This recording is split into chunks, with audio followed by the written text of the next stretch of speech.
자, 오늘 수업 가보도록 하겠습니다. 이거 지난번에 우리가 조금 하다가 말았던 부분이고요. 이해일단원 부분이에요. 그래서 이해일단원 부분에서는 우리가 뭘 공부해 볼 거냐면 예측하며 읽기에 대한 얘기를 할 거거든요. 그래서 읽기를 하면서 우리가 뭘 가지고 예측해 볼 수 있느냐 뭐 이런 거에 대한 얘기를 해볼 거예요. 그래서 지난 시간에 배웠던 내용 조금만 보면 우리가 예측하며 읽기, 그죠? 이 개념을 꼭 알고 계셔야 된다. 뭐 이런 얘기를 드렸었고요. 그 다음 두 번째, 우리가 어떤 글을 읽어볼 거냐면 설명하는 글을 읽어볼 거예요. 설명문이라는 건 뭐를 전달하는 글이다.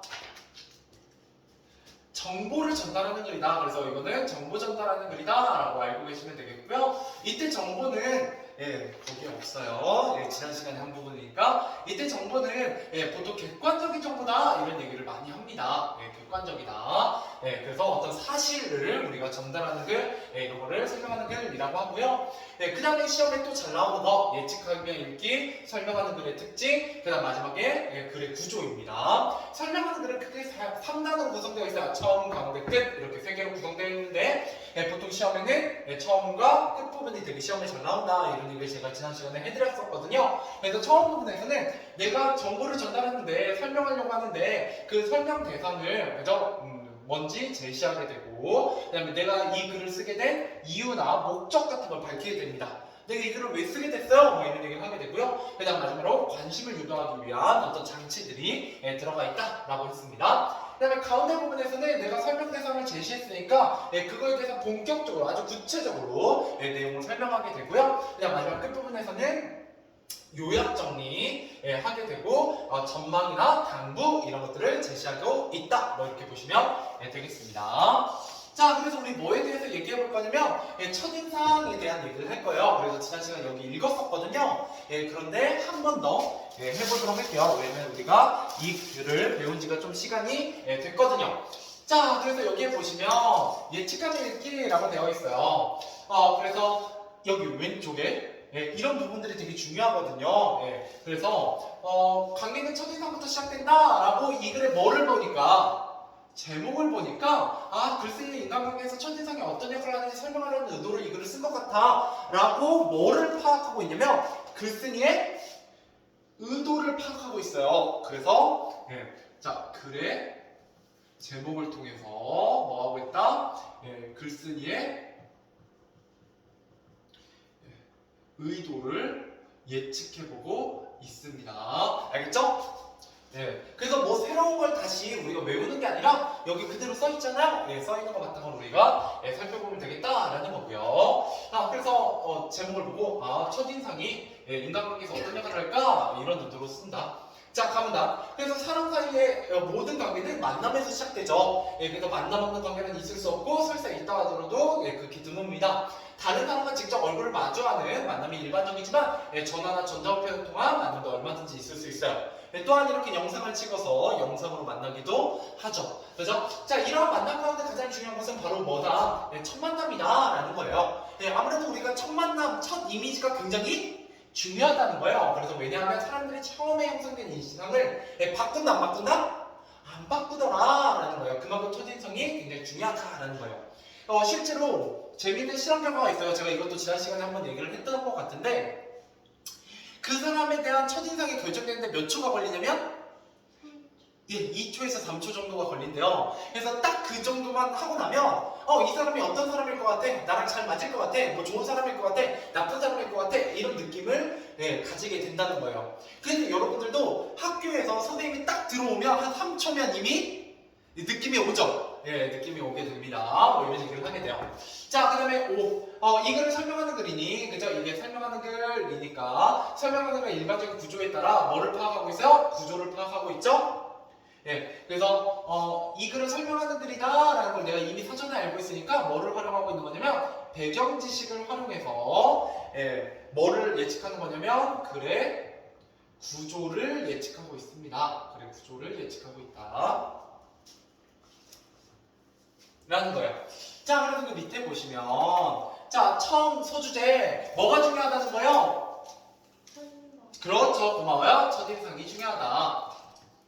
그런 다음에 우리가 공부하고자 하는 건 크게 두 개죠? 예측함의 읽기랑 내용. 자, 예측함의 읽기에서는 첫 번째 제목을 활용해서 의도를 파악했고요. 글의 구조를 파악하기 위해서 이게 설명하는 글이다 라는 걸 사전에 알고 있는 지식이었다는 거예요. 그게 무슨 지식? 배경 지식입니다. 그래서 내가 사전에 알고 있는 지식, 이 글은 설명문이지? 라는 걸 통해서 글의 구조를 파악하고 있어요. 자, 계속해서 가보도록 할게요. 자, 이제 가운데 부분입니다. 여기 가운데부터는 글의 구체적인 내용이 나오게 될 거예요. 자, 읽어보도록 하겠습니다. 자, 사람들이 첫인상을 형성할 때 사용하는 정보는 대단히 제한적이다. 쓸 수 있는 정보라고는 기껏해야 상대방의 얼굴에 생김새, 체격, 키 등 겉모습과 그죠? 몸짓, 말투 정도이다. 하지만 이러한 정보로는 우리는 상대의 첫인상을 무리 없이 형성한다. 무리가 없는 정도가 아니라 첫인상만으로 상대의 성격뿐만 아니라 모든 것을 판단하기도 해요. 그죠? 첫인상은 실제로 정보가 많아졌다. 굉장히 적은 정보에도 불구하고 그 사람의 거의 모든 것을 판단해버린다라는 거예요. 그렇기 때문에 원래 첫인상이라는 게 정확도가 높다 낮다. 보통 정확도가 좀 낮은 가능성이 높아요. 원래는. 왜? 내가 첫인상을 형성하는데 쓰는 정보가 얼마 없거든요. 그죠? 예. 자, 그래서 여기 보면 예측함의 읽기입니다. 자, 예전에 사람의 첫인상은 단 6초 만에 결정된다는 다큐멘터리를 본 적이 있어. 다큐멘터리를 본 적이 있어. 내가 사전에 봤던 거죠? 이게 바로 무슨 지식? 배경 지식. 그죠? 이 글도 사람들이 다른 사람의 첫인상을 쉽게 결정한다는 내용일까? 이 내용에 대해서 궁금해하고 있죠? 자, 그래서 얘는 배경 지식을 통해서 내가 예전에 봤던 다큐멘터리의 내용이 떠올랐는데 그거랑 연결지었을 때 이 글도 사람들이 다른 사람의 첫인상을 쉽게 결정한다는 내용일까? 라고 글의 내용을 예측해보고 있습니다. 됐죠? 네. 자, 넘어가 보도록 할게요. 자, 오른쪽입니다. 자, 뚱뚱한 사람 보면 낙천적일 거라고 생각한 사람이 있는가 반면 먹는 것 하나 절제하지 못한 사람을 여기는 사람도 있다. 그죠? 아무래도 좀 이렇게 통통한 사람이, 그죠? 좀 이렇게 배도 나오고 볼도 빵빵한 사람이 아무래도 좀 성격이 좋아 보이는 것도 있죠. 그죠? 또 반대로는 너무 뚱뚱하면 어때요? 저는 먹을 거 하나 절제 못하는 사람, 뭐 이렇게 바라보기도 해요. 마찬가지로 많은 사람을 보고 지적이고 예리한 성격. 그죠? 뭔가 얼굴이 이렇게 홀쭉하면 뭔가 예리하게 보이죠? 그런데 얼마나 예민하면 저렇게 살이 찌지 않았나 하면서 날카로운 성격으로 단정해버리는 사람도 있다. 즉, 같은 사람이더라도 마른 사람이든 뚱뚱한 사람이든 볼 수 있는 면이 긍정적일 수도 있고 부정적일 수도 있다라는 얘기입니다. 예. 자, 계속해서 가보도록 할게요. 자, 사람들은 왜 극히 제한된 정보로 형성된 첫인상을 바꾸려 하지 않을까? 이렇게 얘기하고 있죠. 예. 여기에는 여러 가지 원인이 있겠지만 가장 중요한 원인은 우리들 마음속에 있는 가설검증 바이러스다. 이게 이 글의 가장 중요한 부분이에요. 네, 이게 가장 중요한 부분이에요. 자, 사람들은 왜 제한된 정보로 첫인상을 바꾸려 하지 않느냐 이렇게 형성된 걸 가설검증 바이어스 때문이다. 이제 바이어스가 편견이라는 뜻이다. 이게 내가 사전에 알고 있는 거죠. 영어 단어에 대해서. 역시 무슨 지식? 배경 지식을 활용하고 있고요. 자, 이를 통해서 가설검증 바이어스는 어떤 가설을 검증할 때 편견이 들어가는 현상을 말하는 것 같군이라고 낱말의 뜻을 예측하고 있어요. 낱말의 뜻을 예측하고 있다. 이렇게 보시면 되겠습니다. 알겠죠? 그래서 바이어스라는 건 편견이라는 뜻이요. 어느 한쪽에 치우친 생각이라는 뜻입니다. 자, 망당 가보도록 하죠. 자, 첫인상이 형성되고 난 다음에 사람들은 자신의 판단이 옳다는 것을 증명하는 정보만 선택적으로 받아들이고 자신이 내린 판단에 들어맞지 않는 정보는 무시하거나 쉽게 잊어버린다라는 거예요. 자, 무슨 말이냐? 뚱뚱한 사람은 절제력이 부족하다고 생각하면 그 다음부터는 뚱뚱한 사람의 여러 가지 행동 중에서 자기가 생각했을 때 절제력이 부족하지 않은 행동은 기억에 남는다, 안 남는다? 안 남고 뭐만 기억에 남는 거예요? 절제력이 부족한 부분만 눈에 잘 보이는 거예요. 그래서 자기의 생각에 부합하는 거, 그죠? 잘 맞는 것만 기억하고 나머지는 아예 무시해버린다. 이 사람은 이러한 과정을 거듭하면서 자기의 생각이 옳다고 제멋대로 확신해버린다. 이러한 현상을 사회심리학에서는 가설검증 바이어스라고 부른다라는 거예요. 자, 여기 왼쪽에 보시면 아예 무시해버린다, 제멋대로 확신해버린다와 같은 표현을 보니, 그죠? 이때는 표현을 봤어요. 그럴 때 그 글쓴이는 가설공정 바이어스에 대해서 어떻게 생각한다? 부정적으로 생각한다라는 걸 알 수 있다는 거죠. 예, 이건 뭐냐? 이런 표현을 보는 건 글에 나타난 정보와 읽기 맥락을 활용하고요.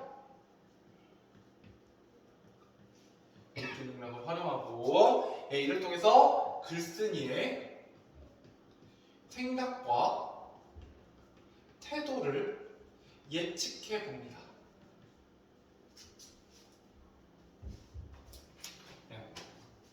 글에 나타난 정보, 읽기 맥락 이런 표현들을 통해서, 예, 글쓴이는 가설공정 바이어스에 대해서 어떻게 생각한다? 부정적으로 생각하는 게 아닐까라고 예측해 본다는 거예요.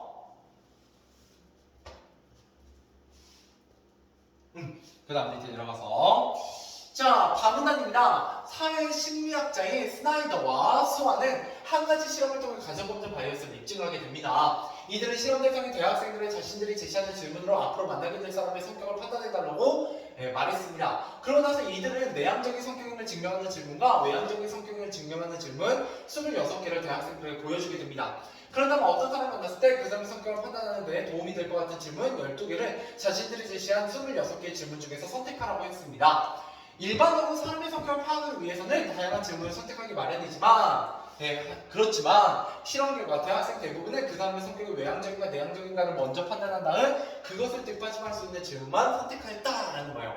그러니까 예를 들어 제가 세아를 딱 봐도 얘는 왠지 E일 것 같아 라고 이미 생각을 했다면, 질문을 외향적인 질문과 외향적인 질문, 그죠? I에 대한 질문과 E에 대한 질문 중에 뭐만 고르게 된다는 거예요?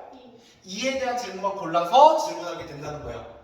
예, 그렇게 했을 때 E에 대한 질문을 했어요. E에게 어울리는 질문을. 근데 만약에 사람이 뭐 100% E일 수는 없잖아요. 그래서 몇 개는 아니요 하면서 저는 약간 I 같은 성향도 있어요 라고 얘기를 했을 때 이미 E라고 생각하고 있는 저는 그 대답을 받아들인다 안 받아들인다? I라고 대답하는 대답을 안 받아들이고 무시하게 된다. 이게 바로 뭐다? 가설공정 바이어스다라는 얘기예요. 뭔 말인지 알겠죠? 자, 그 다음에 넘어가지 마시고 몇 개 좀 보도록 할게요. 일단 저 위에, 자, 여기에 뚱뚱한 사람하고 마른 사람이 나오죠? 예, 이거는 뭐에 대한 얘기냐면, 예, 여기 위에다 한정된 정보로, 예, 상대의 첫인상을 결정하는 예입니다. 네, 결정하는 예. 이렇게 보시면 됩니다. 한정된 정보로 상대의 첫인상을 결정하는 예. 예시입니다. 예시. 이게 중요해요. 뭘 예시로 들었다? 뚱뚱한 사람과 마른 사람을 예시로 들고 있다라는 거고요. 그 다음에 두 번째, 여기 내려와서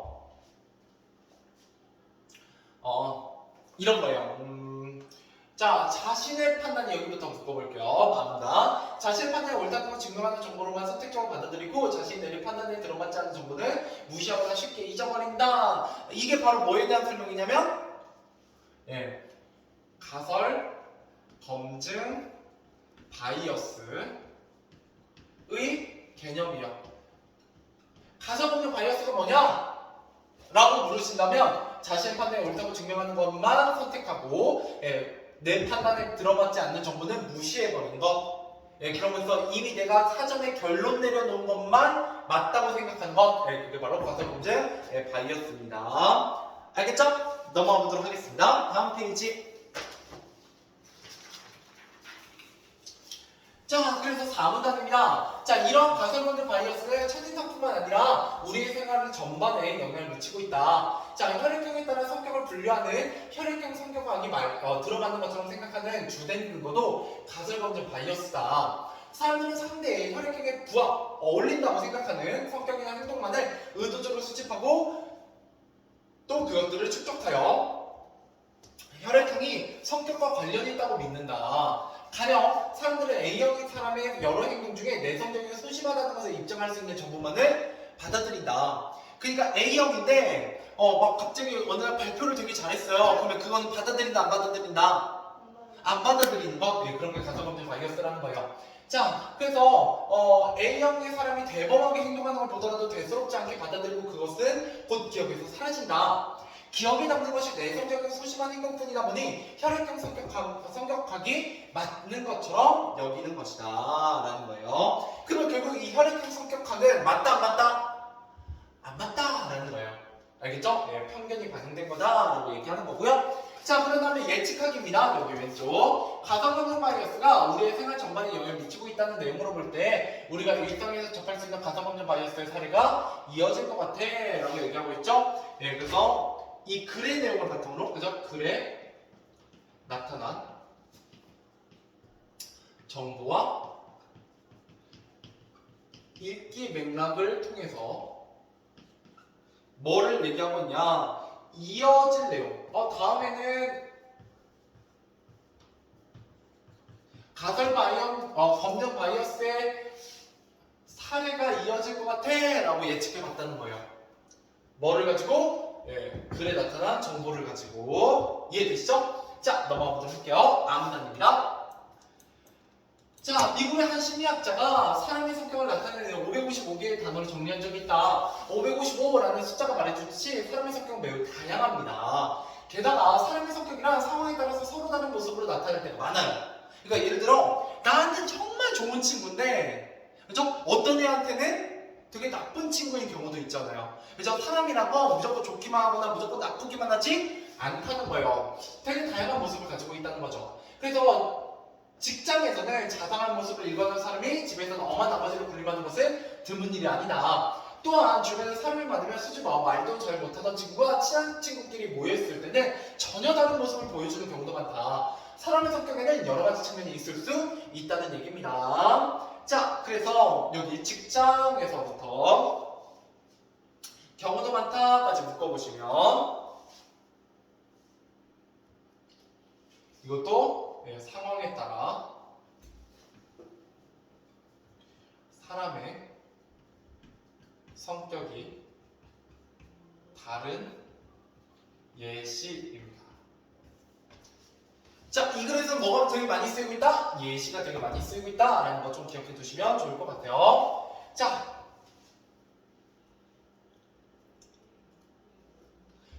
그래서 소주제는 뭐냐? 가설, 검증, 바이어스의 개념과 그의 사례가 제시되고 있다는 거예요. 됐죠? 그리고 가설, 검증, 바이어스란 무엇이냐? 그 다음에 그거의 예시 뭐가 나와 있냐면 뭐 ABC란다. 혈액형 성격학이나 이런 예시들 나오고 있습니다. 넘어가보죠. 자, 그래서 예측하는 읽기 한번 정리해보면 우리는 예측을 할 때 여러 가지 요소들을 활용할 수 있어요. 뭐 예를 들어 배경 지식을 활용해서 글의 내용을 예측해볼 수도 있고 배경 지식을 활용해서 낱말했듯 예측해볼 수도 있습니다. 이때 낱말이 무슨 낱말이었냐면 가설 검증 바이어스였어요. 왜냐면 내가 배경 지식으로 바이어스가 무슨 뜻인 걸 알고 있었다. 우리말로 편견이었거든요. 그래서 그걸 가지고 낱말의 뜻을 예측해보고 있어요. 글에 나타나는 정보와 읽기 맥락을 통해서 글쓰기의 생각이나 태도, 이어질 내용을 예측해보기도 했습니다. 자, 그래서 이 글의 내용은 뭐였냐? 사람들이 뭐를 형성하는 방법? 첫인상을 형성하는 방법에 대한 얘기를 하고 있고요. 자, 얼굴 생김새, 체격, 키 등 겉모습과 몸짓, 말투 등의 외적인 모습이고 이런 외적인 모습은 정보가 어떻다? 많다, 적다? 제한된 정보예요. 적은 정보입니다. 정보가 적다라는 거예요. 자, 그리고 외적 특성으로 드러나는 제한된 정보로 상대를 판단하게 된다. 그렇기 때문에 이게 제한된 정보니까 제대로 된 판단이다 아니다 이런 얘기를 하게 됩니다. 자, 그 다음에 두 번째 가설검증 바이어스의 개념입니다. 개념. 자, 이때 개념은 자신의 판단에 부합하는 정보만 선택적으로 받아들이고 자신의 판단에 들어맞지 않는 정보는 무시하거나 쉽게 잃어버리는 경향이라고 나와 있었죠. 그래서 개념 써 있고요. 그 다음에 그에 대한 예시, 가설검증 바이어스가 실제 적용되는 예시는 혈액형 성격학이었다라는 거예요. 근데 실제로는 우리 인간은 이렇게 4개의 성격으로 분류할 수 있다 없다? 없다. 예, 실제로 성격과 관련된 단어들을 나열해보니까 555개나 되더라. 예, 그렇기 때문에 우리가 첫인상을 형성하는 건 예, 제대로 된 거다 잘못된 거다? 잘못된 거다 이런 얘기를 하고 있는 겁니다. 다음 페이지. 자, 그래서 마지막 부분 예, 예측감 이렇게 가보도록 할게요. 자, 첫인상은 여러 측면에 있을 수 있는 상대의 성격을 제한된 정보뿐이 자기의 잣대로 재단하여 마음대로 형성한 것이기에 뭐 하다는 거예요? 위험하다라고 얘기하고 있는 거예요. 역시 부정적으로 보고 있네요. 이 모두가 가소공정 바이어스 때문이라는 것은 두말할 필요가 없다. 따라서 우리는 가소공정 바이어스를 버리고 지속적인 관계를 통해 상대의 실제 모습을 봐야 된다. 즉 반대로 가소공정 바이어스에 빠지면 상대의 실제 모습을 볼 수 있다 없다? 없다 이런 얘기를 하는 거고요. 자, 마지막 예측하기. 자, 이 글을 읽은 독자들은 첫인상만으로 사람을 판단하지 않을 것 같아 라고 얘기하고 있죠. 그래서 뭐를 바탕으로 예, 글에 나타난 예, 정보와 읽기 맥락을 활용해서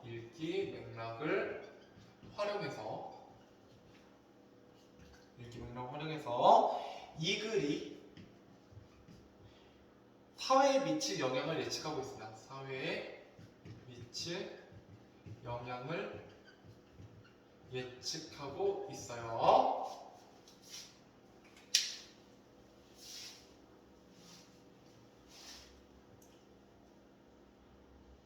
무슨 영향을 미쳤느냐? 네, 독자들이 아무래도 첫인상만으로 이 글을 읽고 나면 판단을 안 할 거야 라는 독자가 영향을 받았죠? 예, 이런 영향을 얘기하고 있어요. 자, 그리고 밑에 내려가서 가소공정 바이어스의 위험성과 글쓴이의 강도입니다. 자, 예측할 때 활용한 요소는 예, 글에 나타나는 정보와 읽기 맥락이었고요. 예, 예측한 내용은 글이 사회에 미친 영향이었어요.